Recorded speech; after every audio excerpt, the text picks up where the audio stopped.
السلام علیکم ورحمۃ اللہ وبرکاتہ۔ ناظرین، امید کرتا ہوں آپ سب خیریت سے ہوں گے۔ دین کے دائی یوٹیوب چینل میں آپ سب کا خوش آمدید ہے۔ اگر آپ چینل کے اوپر نئے ہیں تو پلیز چینل کو سبسکرائب کریں اور بیل آئیکن ضرور دبائیں تاکہ ہر نئی نوٹیفیکیشن سب سے پہلے آپ کو ملے، اور ویڈیو کو لائک کرنا نہ بھولیں اور کمنٹ میں اپنا خیالی اظہار ضرور کریں۔ تو آج کا جو ہمارا مدعا ہے تو وہ عورت کی آزادی پہ ہے کہ آج کل یہ نعرہ خوب لگ رہا ہے کہ عورت کو آزادی دی جائے، بس عورت کو آزادی دی جائے۔ ہر جگہ یہ چرچے چل رہے ہیں۔ ظاہری بات ہے کہ جب عورت آزاد ہوگی تو مردوں کی خوب نظریں خراب ہوں گی۔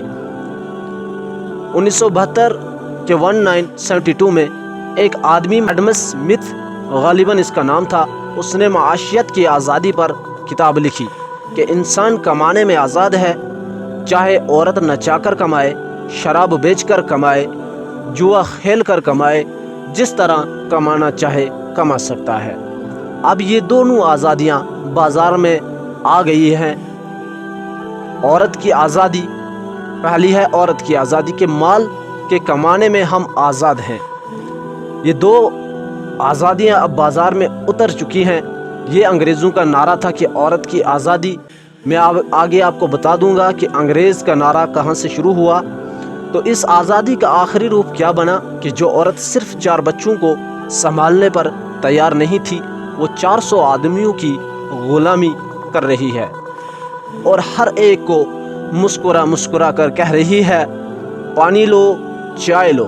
یہ آزادی ہے، یہ وہ آزادی ہے جو انگریزوں نے جس مدعے کو عورتوں کے لیے اٹھایا تھا کہ ہماری عورتیں، ہماری بہن بیٹیاں بس اس آزادی پہ رہ چکی ہیں۔ تب بھی اس آزادی پہ تھی، آج بھی اسی آزادی پہ ہیں۔ اب 400 انسانوں کی ہوسناک نظریں اس پر پڑ رہی ہیں، اور وہ کبھی ادھر بھاگ رہی ہے، کبھی ادھر بھاگ رہی ہے، کبھی کھانا لا رہی ہے، کبھی چائے لا رہی ہے۔ دوسری ایئر لائنز کی بات کریں تو ان میں شراب تک بھی لا رہی ہے۔ تو یہ عورت کی آزادی کیسے شروع ہوئی؟ جیسے یورپ میں خاندانی نظام بکھر گیا۔ 1792 میں انگلستان میں ایک عورت تھی، اس کا نام تھا میری وسٹون کرافٹ، غالباً یہی نام تھا۔ اس نے ایک کتاب لکھی، آزادی نسوان، کہ عورتوں کو آزادی دی جائے۔ عورت کیوں کمرے میں پابند ہے؟ یہ باہر آئیں، مردوں کے شانہ بشانہ کام کریں، ان کو پوری آزادی دو۔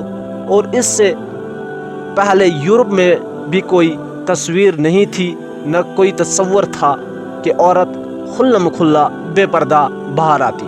وہاں کی تہذیب بھی حیا پر مشتمل تھی، لیکن پیچھے سے شیطان کھڑا ہو گیا، ادھر انگریز کا راج تھا۔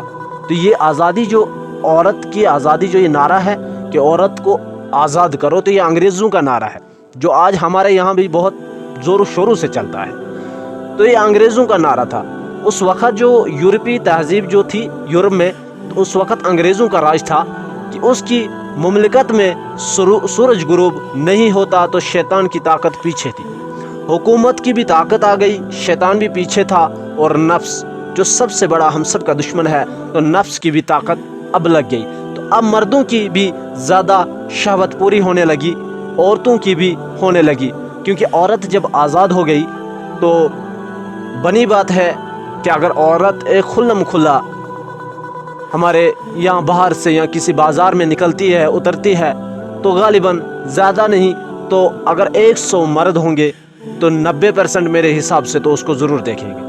تو اس طریقے سے مردوں کی شہوت جو ہے وہ پوری ہونے لگی، تو وہ بڑھتے بڑھتے وہ چنگاری ایسی بھڑکی کہ سارا نظام ٹوٹ گیا۔ اب 2000 میں ایک سروے کیا گیا اسی انگلینڈ کا، جہاں 1972 میں یہ تحریک چلی تھی کہ عورت کو آزادی دی جائے۔ تو عورت سے پوچھا گیا کہ تم واپس گھر جانا چاہتی ہو، یا کام کرنا چاہتی ہو، یا اسی طرح آزاد رہنا چاہتی ہو؟ تو 98% عورتوں نے کہا ہم گھر جانا چاہتی ہیں، لیکن ہمیں خاوند نہیں ملتے، ماں باپ نہیں ملتے۔ اس آزادی کی قیمت عورت کو یہ دینی پڑی کہ اس کا ماں کا روپ، بیٹی کا روپ